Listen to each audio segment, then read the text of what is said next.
अस्सलाम वालेकुम। सियासी तजिया तबसरों के साथ मैं आपकी खिदमत में हाज़िर हूँ। गाइस, 3 बड़ी इम्पोर्टेंट और अहम न्यूज़ मैं आप तक पहुँचाने के लिए आया हूँ, बल्कि आप तक लाया हूँ मैं। बहुत ही इम्पोर्टेंट और बहुत ही ख़ास न्यूज़ है, 3 बड़ी अहम है। पहली न्यूज़, बानी एमकेएम अल्ताफ़ हुसैन साहब। आपको मालूम है कि उनकी अदालत में जो है जो केस है उनके ऊपर जो जो जो उन्होंने समाअत चल रही है, मुकदमा जो किया हुआ है कि उनकी तकरीर, तहरीर और तस्वीर में जो पाबंदी है, उसकी समाअत जो है कुछ दिन पहले चली थी, लेकिन अदालत ने 1 महीने का टाइम दिया था। तो उस पे जो है वो आपको मालूम है, उस पर ज़रा बात करेंगे, बड़ी इंपॉर्टेंट न्यूज़ है ये। दूसरी न्यूज़, चलते हैं, कामरान टिस्सोरी को किसी ने धमकी दी है कि उनको उनके ओहदे से हटाने की, कि अब ये गवर्नर नहीं रहना चाहिए। कि वो शख्स कौन है, किसने धमकी दी है, इस पर ज़रा बात करेंगे। तीसरी न्यूज़ की तरफ चलते हैं गाइस। आफाक अहमद ने 12 अप्रैल तक अल्टीमेट दे दिया है कि 12 अप्रैल को कराची में बहुत बड़ा एक मुज़ाहरा होगा। अब कराची की तारीख बदलने वाली है, इस पर ज़रा बात करेंगे। चलते हैं पहली न्यूज़ की जानिब। गाइस, कामरान टिस्सोरी की पहले बात कर लेते हैं, उसके बाद बानी एमकेएम की बात कर लेंगे।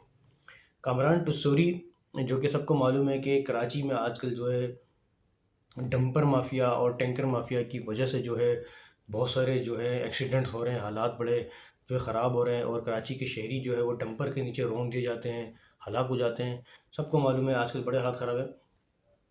कुछ दिन पहले जो है मलिर हाट में जो है एक बहुत बड़ा अफसोसनाक वाक़या हुआ कि आपको मालूम है कि 3 मियाँ बीवी और एक बच्चा, यानी कि 3 अफराद जो है वो डंपर के नीचे आके, ट्रक के नीचे आके मारे गए। लेकिन अभी तक उसका जो है वो ना कि सिंध गवर्नमेंट जो है, सिंध गवर्नमेंट का वज़ीर उनके ना कि उनके घर पे गया, ना पुरसा देने के लिए कोई गया। लेकिन मैं ज़ाती तौर पे कहता हूँ कि बड़ी शर्म की बात है और जो है बड़ा दुःख की बात है कि अभी तक कोई बड़ा वज़ीर उनके घर पे क्यों नहीं गया। लेकिन आफाक अहमद साहब उनके घर पे गए थे।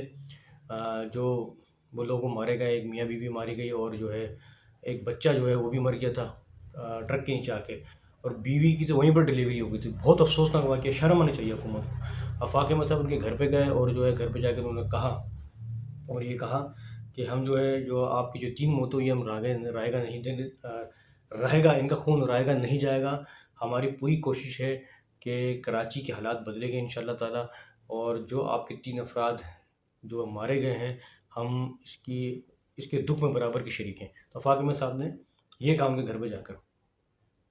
तो एक तो ये रिपोर्ट हो गई गाइस। हाँ, कामरान टिस्सोरी ने ये बात, सॉरी मेरी बात आगे चली गई थी। कामरान टिस्सोरी ने ये बात कही थी कि अब जो है आपको मालूम, अब जो है कराची में डंपर दोपहर के टाइम नहीं चलेंगे, अगर चलेंगे तो मैं खुद सामने आ जाऊँगा। तो ये सुनकर जो है इसका रद्द-ए-अमल बड़ा सख्त आया था। मुर्तज़ा वहाब ने जो है ना इस पे मज़ाक उड़ाया था कामरान टिस्सोरी का। तो ये इनकी आपस में लड़ाई झगड़ी चल रही थी। तो पीपल्स पार्टी के सेनेटर है, मैं उनका नाम भूल गया, तो उन्होंने जो है अभी हाल ही में एक बयान दिया है, और उन्होंने हाल ही में बयान ये दिया है कि पीपल्स पार्टी और नून लीग के जो ताल्लुकात ख़राब हैं, इसकी सबसे बड़ी वजह कामरान टिस्सोरी है। किसने कहा ये? पीपल्स पार्टी के सेनेटर ने। और ये बात जो है वो बड़े बड़े जो न्यूज़ चैनल हैं उसकी हेडलाइन में भी चल गए, हेडलाइन में चली बाकायदा ये सारी चीज़ें। तो ये एक बड़ी रिपोर्ट है, लेकिन इस पर कोई जवाब अभी तक नहीं दिया, ना कामरान टिस्सोरी ने दिया, ना ही एमकेएम पाकिस्तान ने दिया। ये तो हो गई पहली न्यूज़। चलते हैं दूसरी न्यूज़ की जानिब। बानी एमकेएम अल्ताफ़ हुसैन साहब, जैसा कि सबको मालूम है कि एक बहुत बड़ी समाअत चल रही है बानी एमकेएम की अदालत में। उनकी तकरीर, तहरीर, तस्वीर पे जो पाबंदी है, तकरीबन 8-9 साल हो गए, उस पे जो है अदालत में समाअत चली। तो अदालत ने जो है वो 1 महीने का टाइम दिया, यानी कि 1 महीने का टाइम दिया कि 1 महीने बाद जो है वो दोबारा से जो है समाअत चलेगी इस्लामाबाद हाई कोर्ट में इस चीज़ की तकरीर के ऊपर, कि आया कि पाबंदी हटती है नहीं हटती। लेकिन अब देखा ये जाएगा, जैसे कि सबको मालूम है कि कराची के मुख्तलिफ इलाकों में जो है वो एमकेएम लंदन की रैलियाँ निकली, और जो है इन्होंने चंदा भी इकट्ठा कुछ किया था। उसके अलावा बानी एमकेएम अल्ताफ़ हुसैन के बहुत सारे जो है बयानात भी आए। तो बज़ाहिर ऐसा लगता है कि अब इस्टेब्लिशमेंट ने शायद इनके ऊपर हाथ हल्का कर दिया है, गवर्नमेंट ने भी हाथ हल्का कर दिया है, हमारे इदारों ने। तो बहुत सारे तजियाकारों ने ये तजिया दिया है कि हो सकता है कि अब जो फ़ैसला अगर आएगा अल्ताफ़ हुसैन के हवाले से, तो हो सकता है कि वो ग्रीन सिग्नल मिल जा सकता है। लेकिन सवाल ये उठता है, अगर बानी एमकेएम अल्ताफ़ हुसैन के ऊपर से पाबंदी हट जाती है, तो फिर एमकेएम पाकिस्तान का क्या बनेगा? बाकी जो सियासी जमातें कराची के अंदर, उनका क्या बनेगा? तो दोबारा से वही कराची बन जाएगा जब जैसा पहले था?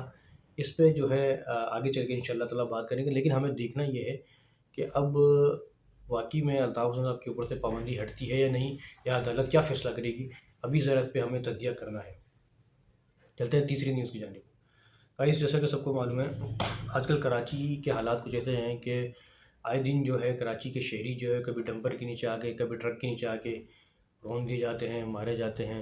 इस पर जो है महाजिर कौमी मूवमेंट के चेयरमैन आफाक अहमद ने बड़ा सख्त एक्शन लिया है और ये कहा है कि अब अगर दोपहर के टाइम डंपर चले या ट्रक चले तो जो है हम एक बहुत बड़ा मुजाहरा करेंगे। और 12 अप्रैल को जो है, यानी आने वाले जो 12 अप्रैल है ईद के बाद, तो नेक्स्ट मंथ 12 अप्रैल को पूरी कराची की तकदीर बदलेगी और हम सब जितने भी कराची के लोग हैं वो बाहर निकलेंगे, मुजाहरा करेंगे या धरना देंगे।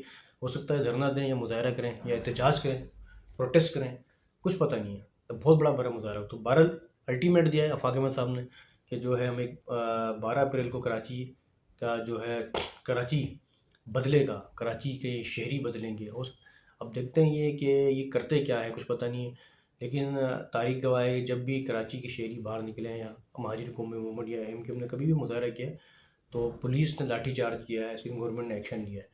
तो इसके नतीजे में काफ़ी लोग ज़ख्मी भी हुए हैं।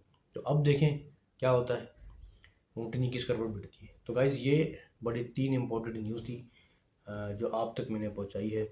अगर मेरी वीडियो आपको अच्छी लगी, लाइक करें, शेयर करें। इसके साथ ही आप अपने मेज़बान अब्दुल सत्तार को इजाज़त दें। हाँ, मेरी तरफ से सबको, अहले वतन पाकिस्तान को ईद मुबारक हो। अल्लाह हाफ़िज़।